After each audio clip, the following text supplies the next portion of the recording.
तौसा से खबर शामिल करते चले रेस्क्यू 1122 में तमाम गाड़ियां नकारा हो गईं। शदीद गर्मियों में रेस्क्यू 1122 की गाड़ियों में एसी भी नहीं। हर माह लाखों रुपए मुरम्मती के नाम पर निकलवाए जा रहे हैं। मकामी समाजी और अवामी हलकों ने रेस्क्यू 1122 तौसा के इंचार्ज की कारकर्दगी पर शदीद तनकीद करते हुए वज़ीर आला पंजाब सरदार उस्मान बुज़दार से फौरी तौर पर नोटिस लेने का मुतालबा करते हुए कहा कि रेस्क्यू 1122 तौसा की गाड़ियों के नकारा होने और सहूलियात की अदम दस्तयाबी पर तहकीकात का हुक्म दें। रेस्क्यू तौसा की गाड़ियां चलने के काबिल भी नहीं। कई मरतबा मरीजों के लवाहिकीन ने एहतजाज भी किया।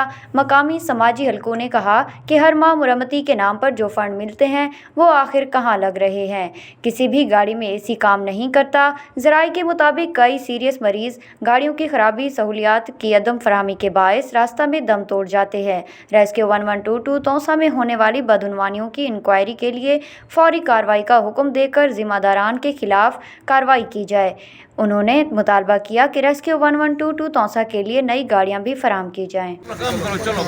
ना ये गड्डी दी जा सूरत हाल है, ना इदा एसी है पिया, ना ये डिग्गी बंद थी है गाड़ी बनवा देने नहीं फंड का नहीं गाड़ी ना एसी है कई सारी गड्डी दा ना नाक ठीक है। अच्छा बेहतर दिया सब फिक्स की दी पट्टी नाल बदी बदना ये हुन बगैर एसी दे पेशेंट किवें बैठन। हुन हाल तो ये पिया इत्थों कोलो मुल्तान दा सफर